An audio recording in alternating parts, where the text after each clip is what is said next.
Hello po, ito po ulit si Sir Jerry. For today, i-review naman natin is itong Knorr Beef Goto. Ayan, no, masarap daw itong pang-almusal di ba? So ito ang i-review natin. Knorr Beef Goto. Ayan. So sabi dito is pour sachet no, content into a mug, bowl, tapos add 240 ml and then cover for 3 minutes and mix well. So, ganyan gagawin natin, ano? So, buksan po natin ito. Itong Knorr Beef Goto. Bukan naman natin ito ngayon na i-review. So, ilagay daw ito lahat dyan. Okay. Then, ang next is lagyan daw ng 240 ml na tubig, hot water. Ayan. Then, mix well. Mix well. Tapos takpan po muna natin for 3 minutes. Ayan. So, balik po tayo after 3 minutes.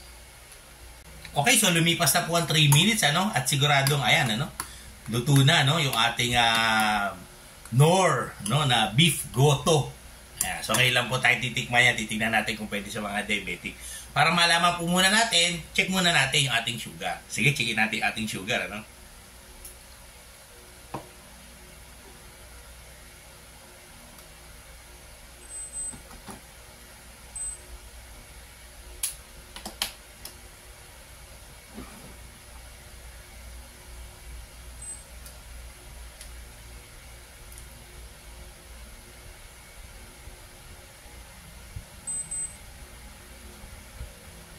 Ayan, ano?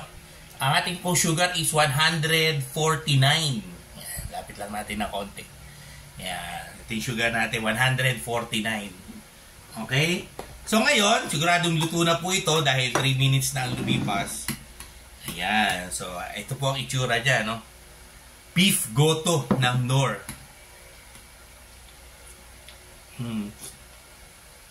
Para kayo kumakain ng lugaw, di ba? Ng goto. Alam, masarap po pala ito. Masarap po siya, no? Hindi siya ganun maalat, matabang. Tamang-tama lang kasi nilagyan natin 240 ml na tubig. Ayos. Ang problema, tingnan na lang natin mamaya kung pwede pala to, pwede ba to sa mga diabetic. Sige, balik po tayo after 1 hour. Checkin po ulit natin yung ating sugar. Ubusin ko lang to.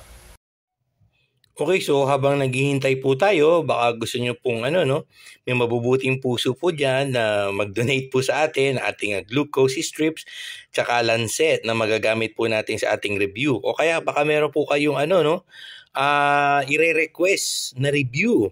Tumatanggap po tayo ng donations to ating GCash sa 0967-190-0407.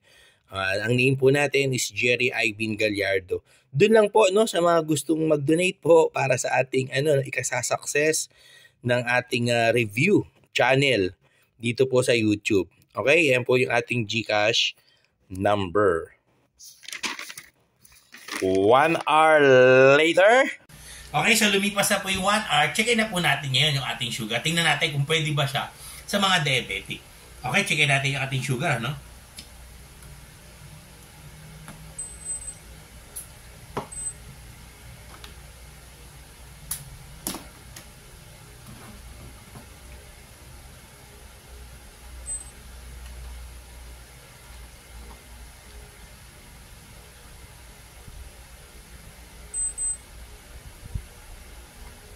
Ayun, ano?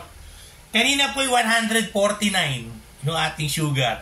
Ngayon po'y 235. No? So, ang taas pala ng kasi nga carbohydrate siya, no? So, tumaas po siya ng ng 86 ang itinaas dito sa ating sugar level kasi 235 na po siya. Ayan, so mataas pala ang i-spike ng Beef Goto ng Knorr para sa ating mga diabetic. Kasi 86 ang itinaas, 235 na po siya.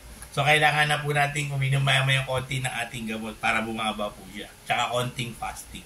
So ang review po natin, mataas po siya para sa ating mga diabetic. Okay? So ito po si Sir Jerry. Salamat po hanggang sa susunod na video.